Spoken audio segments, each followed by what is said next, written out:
Good evening, everybody. Welcome to Monday night's edition of Paranormal Question a Day. We'll be right back after a short intro. Hey everyone, and welcome to Paranormal Question of the Day. We do live podcasts with live guests, live paranormal investigations as well. We do product reviews, so sit back, enjoy the channel, get popcorn, get a soda, and I'll see you soon. And we are back. I hope everybody is having a wonderful Monday.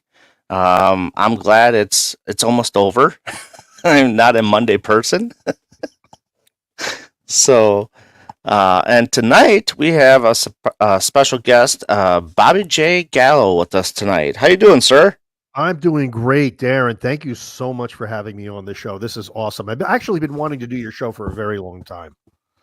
Absolutely. Now, and the thing is that, we'll do this one and then we can do another one down the road too. So, Absolutely, of course. always open for that. So, yeah, and who we got popping in? Hey, Larry, Mr. Larry Eisler. How you doing, sir? So, what the heck is going on with my? Oh well. Anyway, that's computer crap. So, sir, let the fine folks in chat know who you are and what you do and how you got into the paranormal stuff. Absolutely. Well, I mean, for those of you who don't know me, I'm Bobby J. Gallo, and I have been investigating since the year of our Lord 1989. So I've actually been doing this a very, very long time. And it's actually documented because if anybody goes to my YouTube channel, you could actually see our very first investigation, which took place in 1990, investigating the Palace Theater of Netcong, New Jersey. So it's very rough. I had a lot more hair, but it's it just shows you how long I've actually been doing this. And around 2007, my entire family got involved. My wife Renee and my two daughters, Nikki G and Courtney.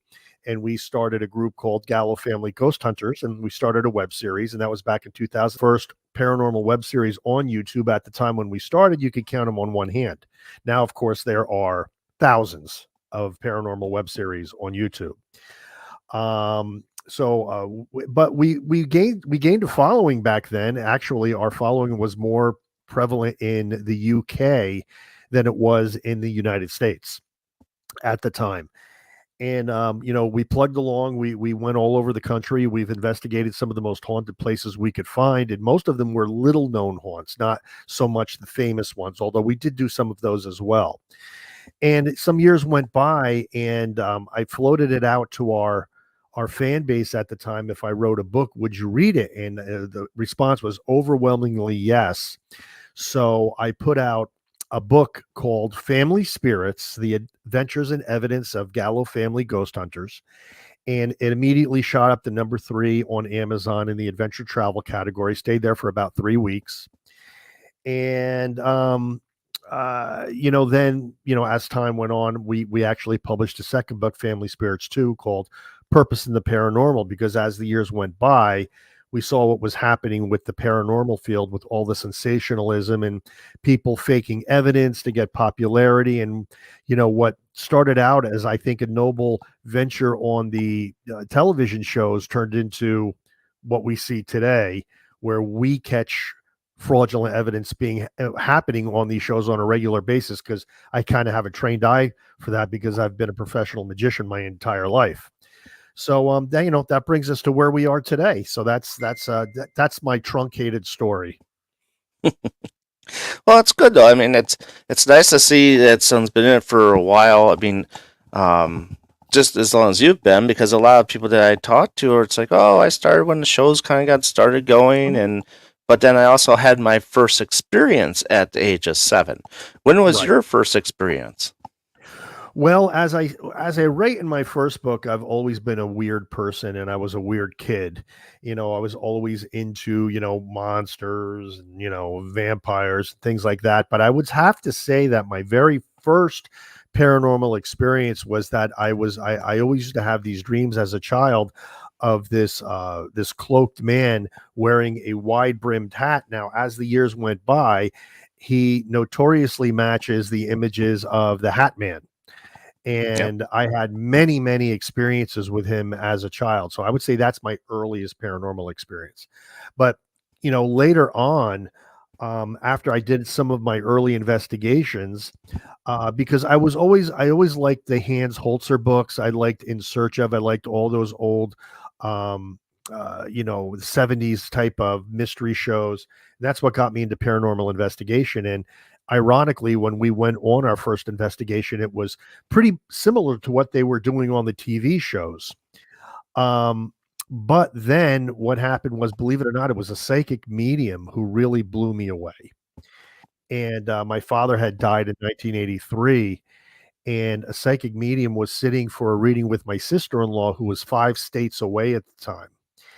And all of a sudden, the psychic medium stopped in the middle of the reading and said, "Somebody's coming through. Do you know a Vince?" And my sister-in-law said, "Yes, that's my father-in-law. He died in 1983."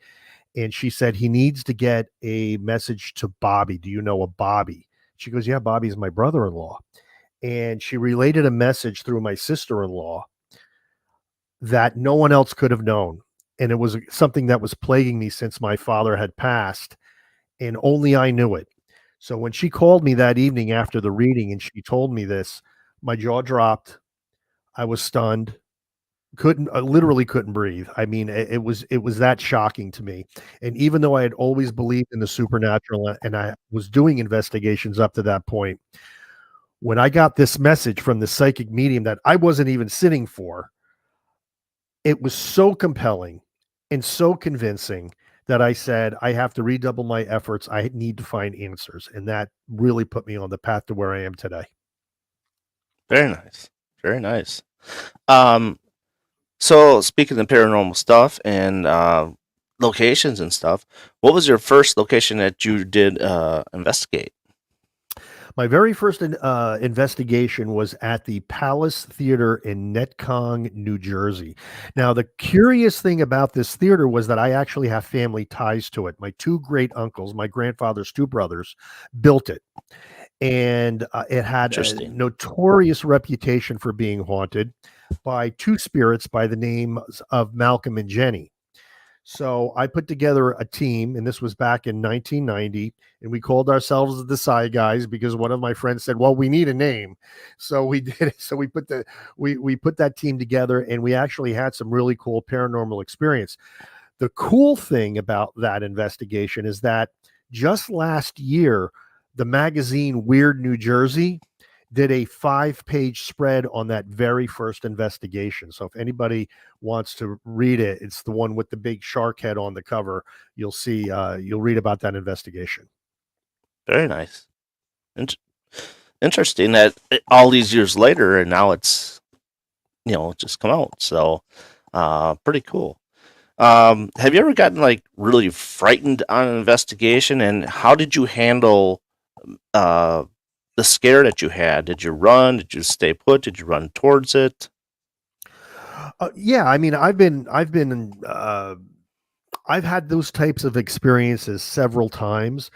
It really takes a lot to shake me, but there was one time, and when I do a lecture, I actually play this video clip because I always have some type of video running, even if it's just my cell phone. But at the time, and I actually have it right in front of me. Boy, it's funny that you should actually mention that. This is the exact camera I had running the entire time when it happened. It's a Bell and Howell S7 Slim, and it has some video capability. It's also an IR camera. Wow. And what had happened was there was this old cemetery in Fort Mill, South Carolina, that was on private land, and I got permission to investigate it. And it had a reputation for being haunted, but nobody could ever check it out because, again, it was on private land. So once I convinced the owners to let me go there, I went there alone first because I wanted to do a preliminary investigation and get the lay of the land before I brought my family back to do a full investigation. Well, as I approached the gate to this small little burial plot, it had a stone wall, and would have to say it was maybe 30 feet by 30 feet. I mean, it really wasn't all that big. But once I had my EMF detector on, but nothing was happening. Soon as I approached the gate, the EMF detector went absolutely berserk.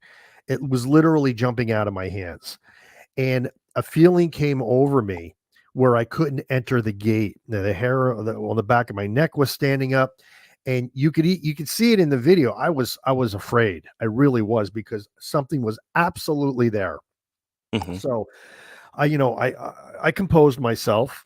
I explained in the video what was happening and what I was feeling, and I quietly left. And I came back with my wife, who's an empath, and she uses the rods to communicate.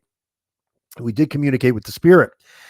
And when I came back with the family, once again, EMF detector goes crazy when we get to the gate.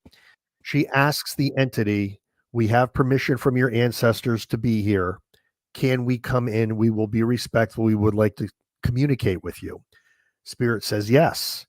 All of a sudden, EMF detector stops, and I Mm. was able to go in. I have all of this on video. And that was the one investigation where we actually caught a full body apparition that blows people's minds when they see it. Because my oldest daughter, Nikki G, when we asked it, I asked it, halfway through this investigation, would you mind posing for a picture? And the entity said yes, through the rods. So I said to my daughter, I said, start snapping pictures because something's going to happen. And I just felt it in my bones. So she starts snapping pictures in IR. And she's seeing this happen through the LCD screen on the camera. And I'm filming and my wife's doing her thing.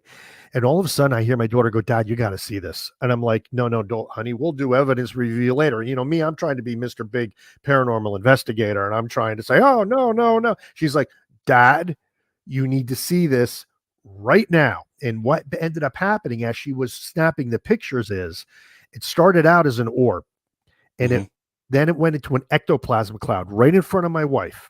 You could see it siphoning energy out of her EVP recorder that she was holding.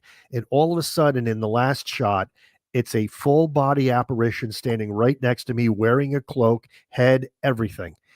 Um, Absolutely mind blowing. And I've had that. I mean, and she took it. And if people go to our web series, they could not only see the apparition, but they could see the whole video happen right up to it. So they could see this happen in real time, exactly what we experienced. So that was the only time I really got shaken. Oh, oh. I mean, I guess when anybody sees a full body apparition right next to them, they kind of tend to probably piss themselves or whatever. But I tend to walk forward towards things instead of backing away. Same.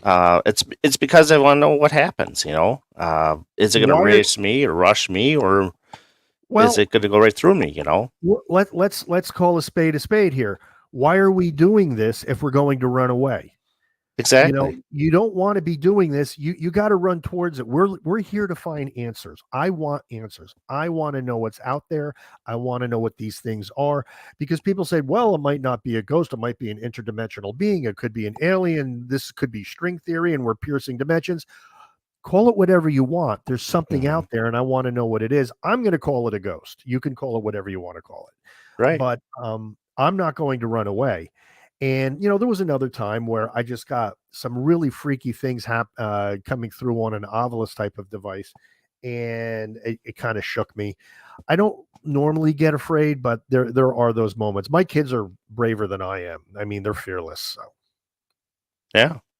I mean, it's very interesting. I'm more on the scientific side of things. Try to see if we create the same thing over and over, and if we can, right, okay, let's try it a different way and see if we get the same result. sure. Um, that's kind of the stuff that I like to do. You see what I showed you before. Uh, my newest thing I'm gonna attempt is using one of these things on investigation. Uh, Metronome, yes. love it. Not sure how I'm gonna go about it. I thought about maybe during an SS method or an EVP session. Hey, Lori, and that's just what I do a lot. Tesla coils. So we talked about that before the show. Um, I think that's an awesome idea. There's something about that. I mean, the electricity that comes off of the Tesla coil is so electromagnetically charged, obviously, but and because it dissipates into the atmosphere the way it does, I could see spirits feeding off of that because, as we were talking about before the show, I'm a big believer in the electromagnetic um, nature of spiritual entities. And I mean, that's why we have paranormal hangover because they're feeding off of us. If we don't give them something to feed off of, they're going to feed off of you. Because look, when you ask for a communication, they want to oblige, they need to get that energy from somewhere. They don't have human bodies like us. We eat, food creates energy in our bodies for us to do this podcast right now, but Right. spirits don't have that, so they need to get their energy in different ways. So they Right. sometimes are going to take it from you, me, unless you have something. Like I have an EM pump that I use, but I Yep. love the Tesla coil idea. Yeah. And the thing is too is I use plasma balls, and they have it's so funny, but the bigger the ball you get, the more the energy really flows out. Gotcha. Because the big one I have, you have to be at least 10 feet away, or else your K2 is going to go off. Right. And you know what? I'm so glad you said that because a lot of people don't use their equipment correctly, especially especially with EMF detectors and things like that. I mean, there's a popular paranormal show where the star of the show, I'm not going to say who it is, uses a millimeter that has a built-in REM pod. And if Mhm. any people that are watching this don't know what a REM pod is, it's basically a unit that has an antenna, and it generates an electromagnetic field around the antenna. Once you break that field, an alarm goes off. Yep. So if there's nothing around it and that alarm goes off, there's something there that you can't see. However, this guy holds it in his hand and he's going around. He's like, "Look, there's ghosts, there's spirits," and I'm like, "Dude, it's you." I mean, it's you're holding a REM pod in your hand. You can't do that. And it's just like what you're saying. It's like people need to know what this equipment does and how to correctly use it. Yeah. Yeah. The only time I did something with the REM pod, the part of my body, I was laying on an embalming table at Broadhead Manor. Oh, that's nice. And so this bowling table had 250 bodies already been on it. So it's like the whole cemetery of Broadhead, basically. And so I put the REM pod on my chest and my arms off to the side, and I had one K2 in one arm or one hand and one K2 in the other hand. So whenever I got touched, the K2 would go off, but I would sit straight still, Hmm. and the REM pod would go off. So that was the only time where nothing touched it unless something got close to me. I like the way you think. I mean, you do think outside of the box, and I think that's great. I think more people need to be doing that. I try. I mean, it's like, you know, the biggest thing is like I watch Facebook Lives, right? Yep. I think if you're not wanting to go out and investigate these locations because they might scare you, Facebook Lives are the best way to do because you feel like you're part of the investigation. Right. And And I'm sorry. Go ahead. I just throw out ideas like, hey, do you have this? Do you have that? Do you have this trigger object or whatever? I do joke a lot in chat. Don't get me wrong, but Nothing wrong with that. Got to keep but it I mean, light. it can't be serious all the time. You can't get too heavy. I agree. But I mean, I talk about it in my second book, Family Spirits 2, which is right here. And I don't have my first book to show you, but that's my second book. I talk about going on ghost walks as being a very low impact way of having an experience. I mean, you still might get, a paranormal photograph, but you're not really actively communicating. And more times than not, if there is any trouble or there is anything that can happen, it's usually during some type of communication. Hmm. So if you go on a ghost walk, you can visit these haunted locations. You can possibly get a paranormal photograph, but it's very low impact. And I always recommend that to people. If they want to break into this, I say do that first. But I like the Yeah, Facebook Live um, idea. yeah. I mean, that's what I basically, started everything about. And, Yep. watch the shows, of course, like everybody else, but really actively not get into about 2017. So, um, now when you're talking about ghost walks, let's get into a little bit about that. How do you feel about cemeteries? Because I know there's a lot of teams that's all they do is they walk cemeteries, and they feel that Hmm. like a lot of cemeteries are haunted. Hmm. Um, I tend to think that there's some that are haunted, but they're not all haunted. What are your feelings on that? Well, we've done a lot of cemeteries, and the reason I like cemeteries, a couple reasons I like cemeteries. Now, there was there's a lot of people that say, why would a ghost, haunt a cemetery? Wouldn't they haunt where they once lived? Or well, they could, but they do haunt cemeteries. I mean, it's pretty much a given. There's been ghost stories that revolved around cemeteries for hundreds and hundreds of years, and we have actually noticed that the older the cemetery, the more active it is. And I'll tell you why, what my theory is for that. You know, in the Victorian times, the Protestant Christians believed in something called the sleep, that your soul was supposed to sleep in the grave until the second coming. Um, a lot of the belief that the soul just goes on or goes to heaven, that's actually a relatively new belief. Um, the the old Protestants believe that you sleep in the grave, you're supposed to be there.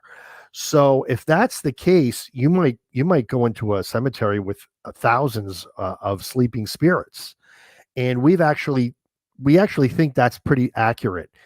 And we've noticed that the older the cemetery, the more active. And also, we have to understand that people died at a much younger age.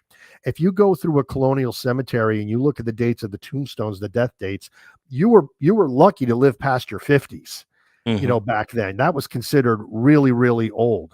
So there's a lot of unfinished business. And the third reason that older cemeteries are more haunted is because they're less cared for. After the grandkids go, these graves are very rarely visited, except for the guy who puts flags on the graves of veterans. So I believe sometimes the mere presence of the living lights these places up. Yeah. So I think, and what's probably the greatest reason to ghost hunt in cemeteries is that you can get in them; they're free.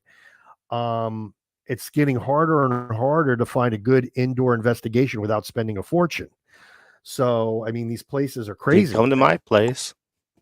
I'll come to your place. I mean, I'm not saying you can't do it. I'm just saying it's becoming difficult. So I see why people hunt cemeteries, and we do too. Right, right. Every once in a while, I'll walk in a different cemetery. Like I said, there's ages. Me, and my wife both look at the headstones and like, holy cow, look how old this one is. And Hmm. I think the oldest one we walked into was Door County, when we're on the peninsula there, and that's crazy. I mean, there's some people that are almost 200 years. You know, Yeah. Yeah, I mean, I so think the oldest one we did was actually the Old Burying Point in Salem, which boasts to be, I think, the third oldest cemetery in the United States. I mean, you have pilgrims from the Mayflower buried there. hmm So, I mean, the oldest ones are going to be old Indian burial grounds because they predate European settlers, but we don't correct. know where they all are.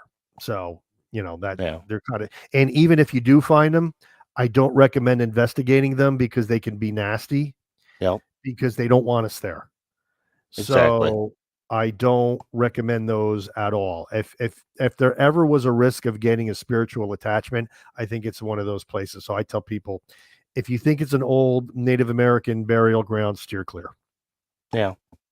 Yeah. I hear that. I hear that. Um, Speaking on the same topic of investigations, what's been your most gratifying investigation you've done? Is it more of a residential or commercial? Wow, that's a great question. We've done so many, and so many have been gratifying. We don't do a lot of residential for the reason is that they tend to be darker, and I am bringing my kids along, and I don't want to put them in any situation that's going to be too risky. That being said, paranormal investigation is risky anyway. But Right. the reality is, my one daughter is a competitive swimmer, and she tore her muscle in her elbow just from swimming. I mean, people are out there, camping in the woods. I mean, people are doing all kinds of dangerous things, scuba diving. I mean, you could name it. I could go on and on and on. Hmm. So paranormal investigation might be dangerous, but kids are doing dangerous things anyway. As long as you take proper precaution, you should be okay. But there's risks no matter what you do. I will say though that if I can minimize those risks by not putting them in a demonic situation, I'll do it. I don't say everything's a demon, by the way, folks. Don't get me wrong. I believe demons are actually pretty rare. I think most spirits are the spirits of departed human beings. However, there are those cases, and I Yeah. try to steer clear of those. Yeah. See, I believe it's about 2% or less. You know, uh, demons in the out there because they like to really outdo stuff. Hey, Brenda, how are you Right. doing? So, um, I don't go look for this stuff, and I don't tend to go look for this stuff. I like to keep things more on a positive note because Absolutely. they're people too. You know. No question. And those that are earthbound, we don't know why they're earthbound, but they could be earthbound either for unfinished business or for benevolent reasons, or they might be earthbound for not so benevolent reasons. Hmm. Um, earthbounds are earthbounds for a reason. And sometimes it could be a little bit darker. And I think a lot of low level entities can mimic demonic activity. Doesn't mean they're demons. It Right. just means they're pissed off ghosts, and they do exist. Yeah. I mean, they're just like doppelgangers of us. Right. Absolutely. Absolutely. Yeah. And we've met all kinds. I mean, we've had very positive experiences. We were in a very large Elmwood Cemetery in Charlotte, North Carolina. I don't think I've ever seen a larger cemetery to date. I mean that it was just absolutely massive. But we met a spirit of a Southern socialite named Emma, and all she wanted was flowers on her grave, and which we did come back and do.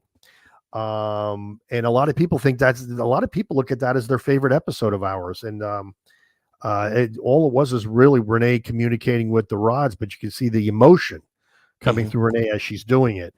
And yeah, yeah. So there has been definitely gratifying experiences and things of that nature. Very nice. Yeah. I mean, it is hard to pinpoint which one it is and stuff like that because it's like you like this, you like how this went. Now let's have the next one go the same way. But we all know that two cases back to back are never the same thing. Never the So, same. No. so, Are two um, people ever the same? People are not the same. So why right, would investigations be the same? And I also tell people all the time, spirits are not trained monkeys here to entertain us. correct. Some of them have stories to tell. Some of them maybe were bothering some of them. I don't know. Maybe some of them are residual haunts and they're not intelligent at all. It's just that feedback loop playing over and over again. This is all these things that we're trying to figure out, but they're never going to be the same.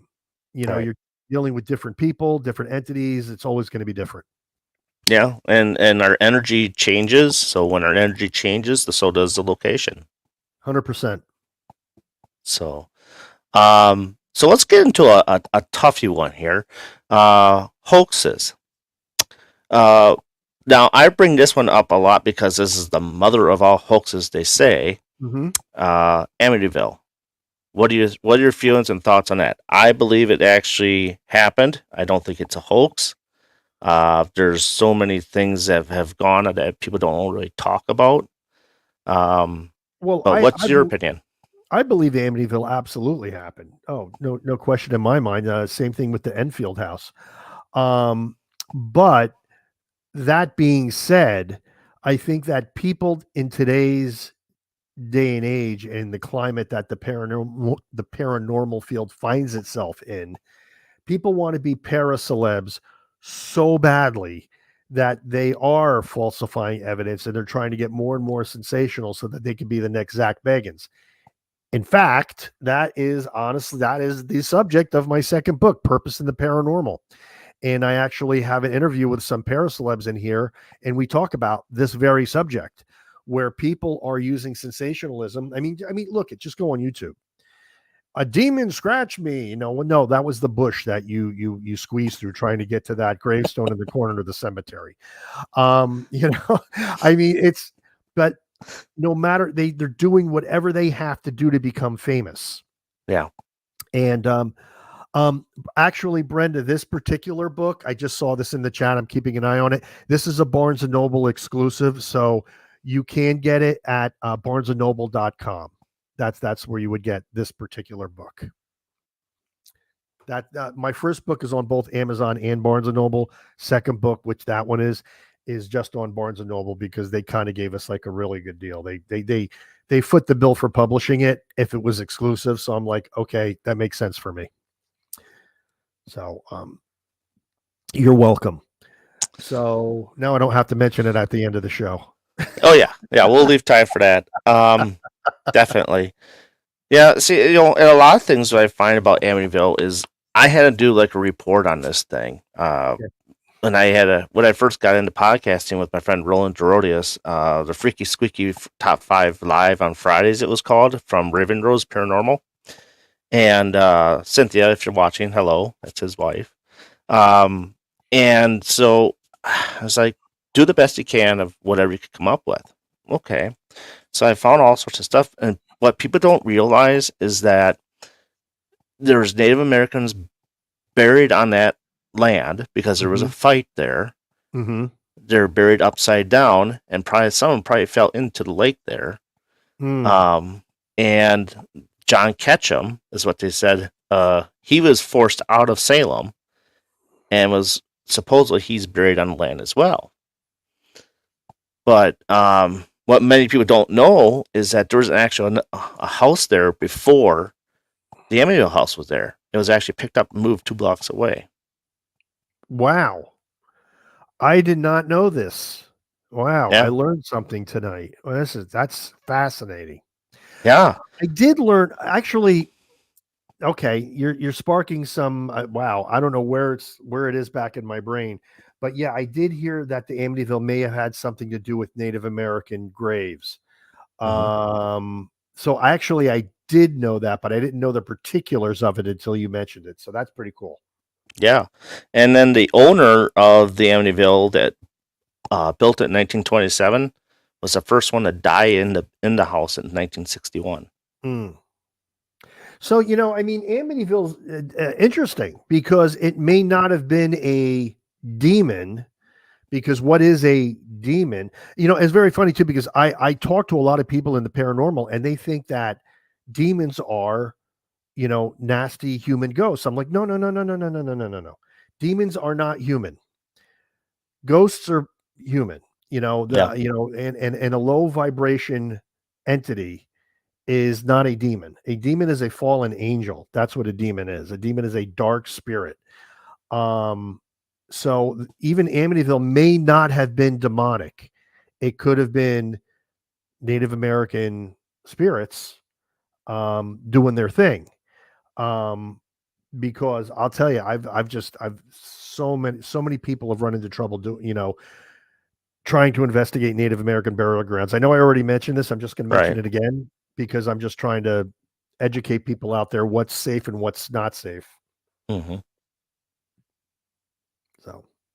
yeah, absolutely. And I still think there's stuff going on today, even though the place has been gutted.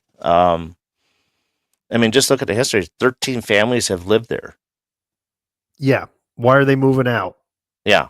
And they're not getting anything what they're asking for. I think the last people that still wanted it up for, was it $3 million? And they only got $600,000 for it. Yep. So that's...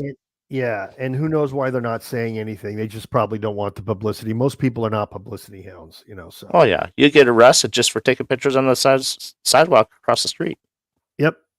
So, all right. So let's move on to your web series and let's talk about that a little bit. I know we touched on a little bit about it, but Let's go a little more in depth with your web series and where can people find it on YouTube, correct? Yes, you could absolutely find us on YouTube. In fact, ghosthunter.ws, that's not .com. It's ghosthunter.ws. That is our link tree. And our link tree goes to all of the streaming sites that we have our web series on, which is YouTube, Daily Motion, Odyssey. I recommend people just go to YouTube, and everything is on YouTube. And we do have our web series on there, and the web series has grown. And the cool thing about the web series on YouTube is I have both our episodes way back to like 2007 that were horribly edited, but I keep them up there along with, and then I re-edited the whole series at some point, so you can see the new ones if you like it to look, if you want it to look like a TV show, or you can see the old ones the way they were edited back when that was the only technology that we had. Hmm. So, and I do get a lot of flack from people saying, "Oh my gosh, these things look so primitive." I'm like, but that was the technology. We didn't have fancy editing software. We didn't Right. have, big studios where we could do all of this. So back when we did it, we were the only ones doing it, and we did the best we could. However, all of that being said, everything that you see on that web series is real. There is no falsified evidence. There is no sensationalism. When you see us react, it's a real reaction. When you see the evidence, that's real evidence. So I can guarantee you that when you watch our web series, everything you see is real. That's why we like to say real life, real family, real ghosts. Or is it real family, real life, real ghosts? Something like that. Because we don't falsify anything. And I think that's really important. I think that's really important. So when we say something happened, something really happened, because at the time we weren't looking to get famous. We were just looking to get answers. Hmm. So do you believe now, since back then and today, things have completely changed and been flipped on its head now with technology Mhm. of what we're allowed to have? What would you feel is more easier back then or now? Oh, back then, because now, um, like for instance, there's a popular paranormal streaming network, which I'm not going to name, that was interested in us. But once they took a look at the web series, they said, "Oh, the quality's not high enough, and it needed more layers and things like that." And basically, what they were saying was they wanted more camera production than paranormal evidence. And I'm sorry, I'm in this for the evidence. I am not in this for glitz. I mean, if you look on Facebook, some of these teams, they take more pictures of their equipment than they do actual evidence. Like, look at my camera. Look, I just got this big camera, and every other shot is going to be me holding the camera. Look how professional I am. Zach, are you watching? Zach, look how professional my camera is. That's really what they, you know, and that's all they're interested in. Yeah. And even if people watch our web series, I'll be the first to say, look, some are going to be better than others. Some are not a lot happens, but I put it all out there. But some are going to blow your mind. Some are going Right. to blow your mind. The hidden grave of Thomas Sprott will blow your mind. And we have others like that too. Wow. Um, so have you ever thought about doing like a web series on urban legends? Because that's one of my big things I like too is I urban love legends. that stuff. I mean, my wife would love that as well, because sometimes she's just so gets so drained communicating with spirits. She would just like to do something where you investigate the history of a location, Hmm. or an urban legend or something of that nature. So I think it's a great idea, of course. Yeah. I'd like to take breaks instead of going to locations. Let's go to like a state park or something, and Well, I because we love know that that. you know Yeah, because and we all know that being outside is a lot harder to investigate, but it also helps us to learn how to do it better. right. And I mean, we're actually planning on going to Jockey Hollow in Morristown, New Jersey, which was it's basically the Valley Forge of New Jersey. But the reality is, if you read history, it made Valley Forge look like a spring day. It was one of the worst snowstorms in New Jersey history, and people were eating their shoes, and there was a revolt. And Washington actually had to hang someone. Just he was against that. He was against that kind of punishment, but he did it anyway, because if he didn't do it as an example, the entire colonial army was colonial continental. Sorry, the entire continental army was on the verge of revolting, and this was in Jockey Hollow. This happened, so we are going to go there to investigate, and it goes to what you're saying. Some of these outdoor venues are really, and nobody's ever really investigated the place before that I know of. So, I mean, we might be the first to do that. That's always fun to be the first one to do stuff like that too. You know, um, I don't And know. we have It's investigated Valley Forge, and we actually got some really good evidence there, because over 2,000 people died at Valley Forge. Mhm. And, it might not be Gettysburg where 50,000 died, I but was just gonna bring up Gettysburg. it's still 2,000 people, and they didn't die in a pretty way. And we went and we got most of our Ghosts of Valley Forge is the episode, if anybody wants to know. The Virginia encampment, that's where we got the evidence, because, of course, the Virginians, who were, during the Revolutionary War, we were all on the same team at that point. They weren't used to the cold of the North. And so there was a lot of hardship in that encampment. And we got some great, great stuff. Oh. We're getting approaching quarter to the hour here. Let's talk about your two books that you have written, and so for those of you who are coming in late, he can explain his books to you. Sure. We've written two books so far. Family Spirits, The Adventures and Evidence of Gallo Family Ghost Hunters. And basically, it's a compilation of our first 60 to 70 investigations, to some of the most haunted locations that we have ever experienced. And most of these you've never heard of, but some of them you have, like the Castillo de San Marcos in St. Augustine, and Rosedale Plantation in South Carolina, but places like that. But the thing about it is like everything that you're going to read is real. And the cool thing about the book is it's almost 300 pages. It's actually a pretty meaty book. I don't have a copy right here to show you, but let's just say you watch the web series and you want to know what the behind the scenes was. You can go to the book, go to that episode, and there it is. Or conversely, people that just start out reading the book, because it's done in a way where it really takes you along with us on the investigations. And people say, wow, I would really love to have seen that happen. You go to the web series and you can watch it. So it's actually a companion to the web series. So that's the first book. And I always recommend people start with that book. And that did hit number 3 on Amazon in the adventure travel category for about 3 weeks. So that did very, very well. Sold more copies in the UK than the US. The second book, Family Spirits 2, Purpose in the Paranormal, is where we really talk about where the paranormal field is today. And there's some great, great interviews in the book. One of which is Brian Cano, who you may know from Paranormal Caught on Camera, and Haunted Collector. He did an exclusive interview with me, and there he is. Mr. Zaffis. There he is, right there. And we talk about this in depth in this book. And there's some other Archbishop Christina Rake. Father Sean Whittington, who was on Legion of Exorcists, exclusive interview with me in this book. So we really have Kevin Kincaid, a Hollywood actor, who was also a psychic medium, is in there. We have some really, really great material in that book. So I recommend that, obviously, as well. You can get both of them on barnesandnoble.com.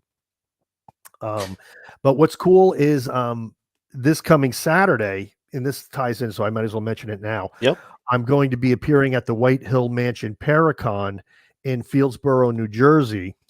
And what's cool is I'm going to actually be on the same stage as Katrina Weidman, Heather Taddy, Brian Cano is going to be there as well, and Aaron Segers and me. And we're all going to be on the same stage, which is it's a big honor for me because I'm not on the same level as those others. But Dave Giuliano, who puts on the event, is really he's doing this because he knows that we've been doing this for a very, very long time, and he's trying to give us some kudos. So I want to thank him for putting me in that position because it is an honor for sure. Absolutely. All right. We got 2 fun questions for you. Love it. All right. What's one object in the whole world that you would never, I should say, what's one haunted object in the whole world that you would never want to touch? The one that I threw away. And basically, I don't talk about this in my books, so I'm going to give you that right now. But we had a nasty experience, really, really, really bad, and it only happened once, and it affected one member of my family, and out of courtesy for them and to respect their privacy, I didn't write about it. But it had to do with a set of dowsing rods that gained a spiritual attachment. So strong was the spiritual attachment to these dowsing rods that you could hold an EMF detector to them and it would pin. It was so charged up. And I didn't know it was like midway through this ordeal we were going through, which took a priest, an exorcist, and a shaman to get rid of. I finally found out it was the dowsing rods, and I got rid of them. And that's one set of dowsing rods I would never touch again. Oh, it's the first time I heard something about dowsing rods being having an attachment to it. That's pretty cool, actually. Yeah. Oh. So yeah. And was there another question? Yes. So it's the same lines. What is one object in the whole world? It could be any object that you never want to be haunted. Any member of my family. Haunt me first, but don't touch my family. I'm gonna. Those are the objects. My family. I don't want them to be haunted. I can't.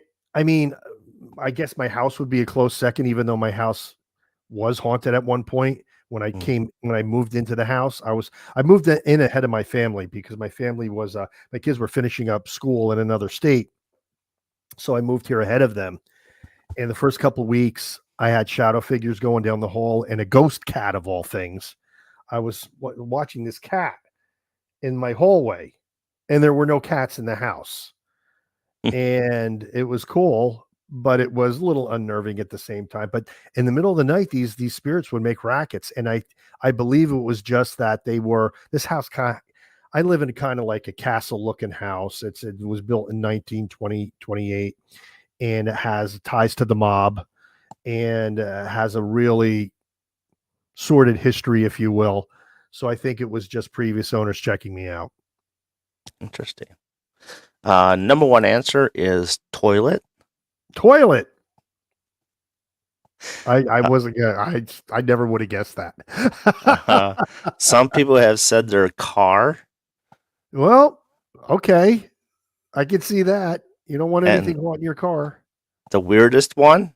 Uh-huh. And we have the parental advisory up here. Butt plug. Okay, then. Although I'm sure some people may want that to be haunted. I don't know. I guess it all depends. I'm like, say what? Do you want to answer that again? It was like, boom, shot right out of the mouth. No hesitation or nothing. I'm like, okay then. Yeah, really. Next time anybody, if you have one of those, hold an EMF detector to it and see if you get any kind of reading. Because if you do, the rest is up to you. Better put some heavy lube on that sucker. Well, I've never had a podcast go there before. I got to tell you, the hundreds of podcasts that I've done, that's the first one that I've heard that. That's a couple of years ago I heard that one, and I'm like, holy crap! But Okay, it's then. a trend I run on another podcast that REP Paranormal and Friends run, and I always throw that question out there for their guests. It's very So, funny. It's very uh, funny. I think that stuff is. I have a sense of humor like that. So well, sometimes it wiles up the spirits though too when you get rotten and nasty. exactly. Hey, they want to have fun too, you know. Come on, guys. It's always the big question, like what kind of sensations do they still feel on the other side, and do they feel the same things, or is it different? Um, a lot of people have phasmophobia. A lot of people that are skeptics and don't believe in the paranormal. The reason they don't believe in the paranormal is not because of the lack of evidence. We have mountains of evidence. Yeah, Darren, you know it. I know it. I have enough evidence. Just me. I'm sure you have evidence. So many people have evidence.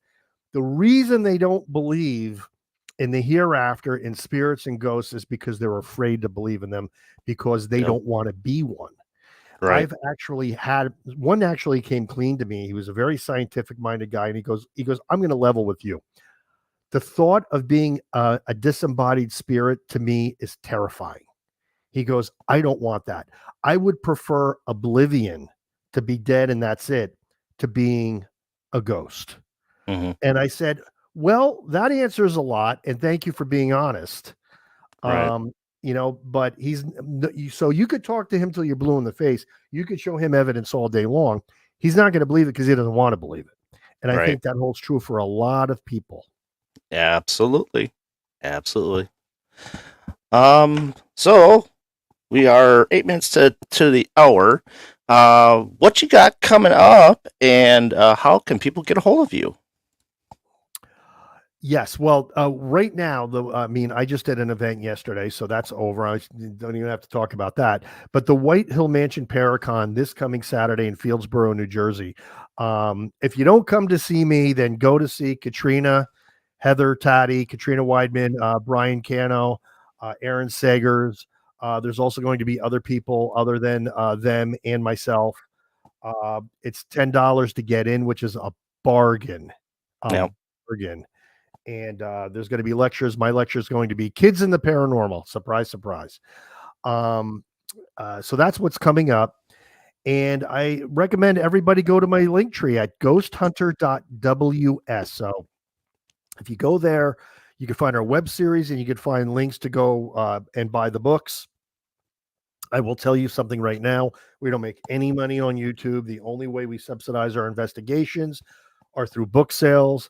So if you want a really good read, I recommend starting with the first Family Spirits, but even Family Spirits 2, that was actually written so that if you just wanted to read that, you can. I mean, you could read that first if you want to. It's written that way so that you don't need to read the first book first.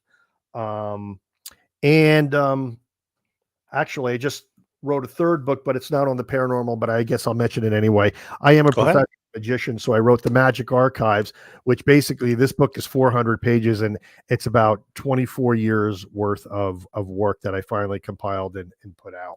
So that's the only book on magic I will ever write. So you get And the it's kick out of Houdini then. Yeah, well, I talk about in my first book how magic and the paranormal are so closely related, but most magicians try to debunk the paranormal. I actually use magic in the opposite way. I try to use it to prove the paranormal actually exists because I believe it exists. Hmm. So I do use my trained eyes as somebody who's schooled in the art of misdirection to spot fraudulent evidence. I will do that, but I'm not doing that to say everything is fake like most of the skeptics do. I do it so that I could say this is definitely fraudulent. So what's left is probably supernatural. And that's how I do it.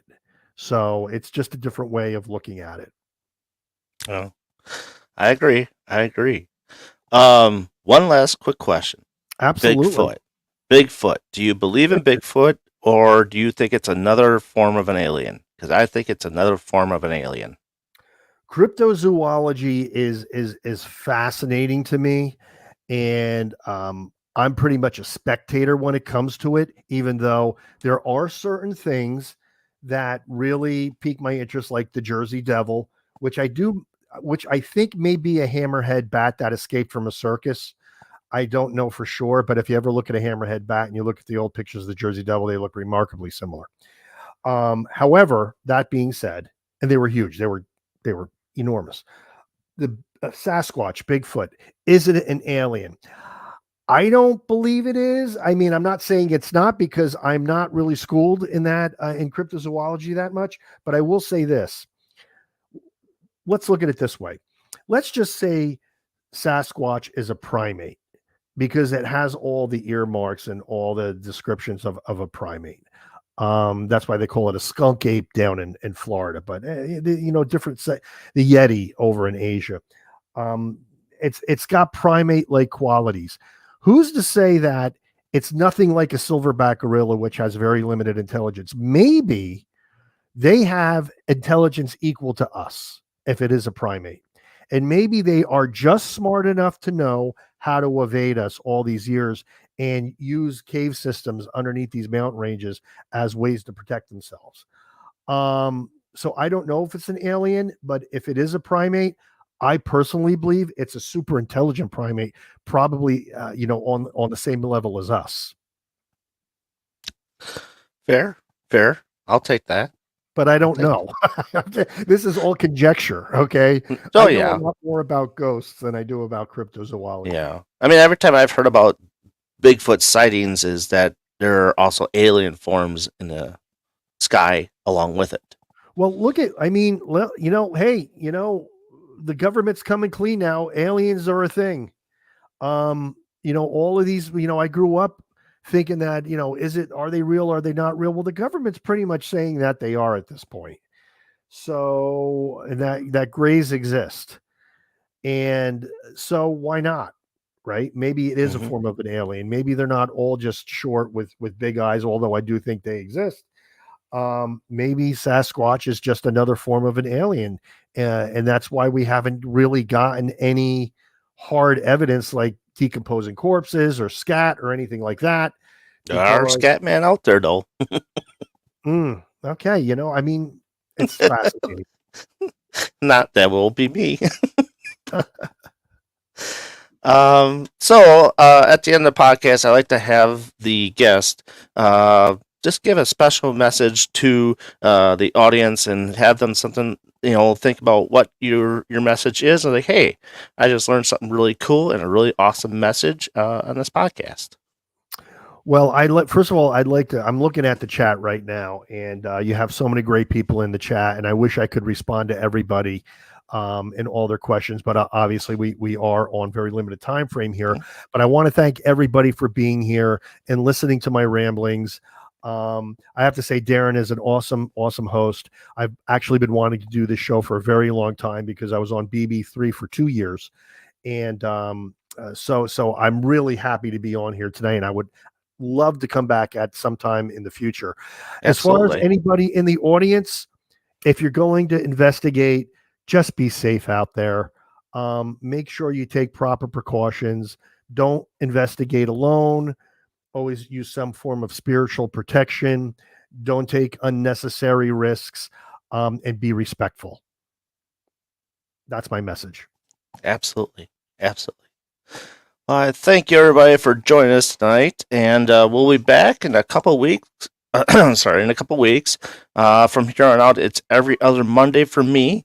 Just because it just helps me to, spread out the guest sheet a little bit, so I'm not searching so fast and often. You know how that goes sometimes.